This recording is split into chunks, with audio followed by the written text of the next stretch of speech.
So let's take a minute and talk about belt tension. We know that's very important to make sure that we have the proper torque brought up to the pump. That's done through the belts. Now, for sake of visual representation here, we've removed the guards. That isn't going to be necessary for belt tension for you guys adjusting it. But we have 3 belts that actually transfer the force from the PTO up to the pump, allows the pump to spin, and then of course build your water pressure. Your belt tension is actually adjusted because we see this plate is adjustable. It adjusts the pitch back and forth. We have some nuts and bolts that actually allow us to make that adjustment. For access, depending if you've got something in the way, it's a 15/16 wrench. But if it's tight, some trucks have a reclaim tank in the way and it gets a lot more tighter for space. For that I use a stubby 15/16 wrench, which you'll see here. But for this example, we're going to use the stubby. Many of us do. So what you want to do when you're going to adjust this plate up and tighten those belts up, we're going to adjust these nuts right here. The top nut is a jam nut. We have 2 bolts, so we're going to need to loosen up both of these top nuts on these 2 bolts. So we'll loosen those up, and we'll put some space between the nuts and the plate that is going to be moving up and down. So let's do that. Now directly underneath are your adjustment nuts to actually start to tilt this plate up and increase the tension on the belt. Now those are the nuts we're going to adjust up. But first, let's kind of get an idea of what it looks like when those belts are too loose.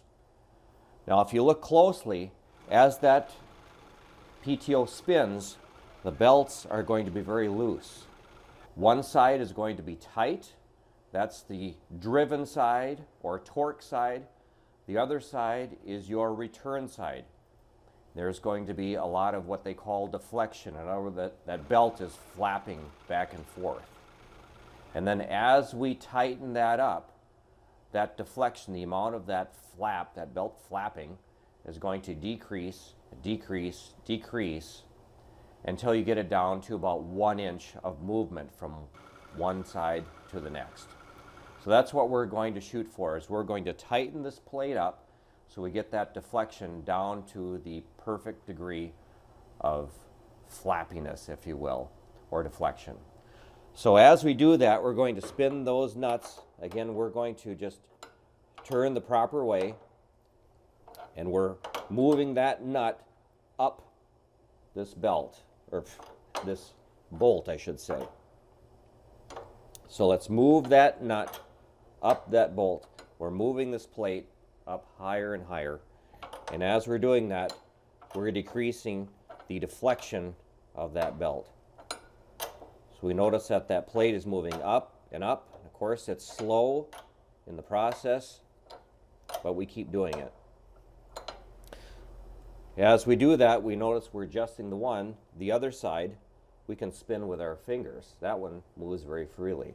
So we can do that from time to time as we're adjusting it up. So we continue to adjust this until we get it to the point where we have the proper deflection. Once we have it set to where we want it, we make sure the other nut is brought tight up to the plate, and maybe give it just a little bit of a turn so it's a little bit tighter. Once those two are tight, then we move our jam nut back down on both of these bolts.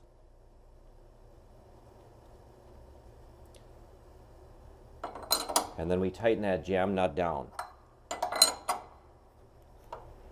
Give it a little bit of a tap to make sure that it's tight. We don't want that moving.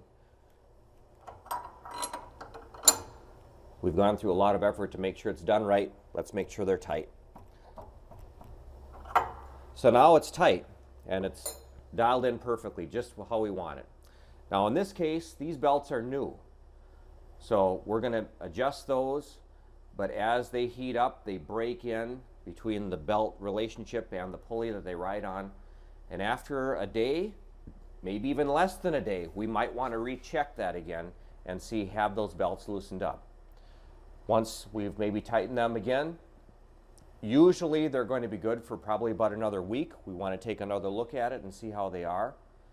And then after they've been adjusted a few times, we're probably not going to have to adjust those. Maybe check them once a month at best. That might be all that's necessary. But it's good to just kind of look at it as the pump is running, as it's performing your washing operation under torque, that there's not a lot of deflection in there. Only, again, about an inch at most. But that's really a very simple process, and it's very easy to adjust. And once they're adjusted, you usually don't have to do it very often.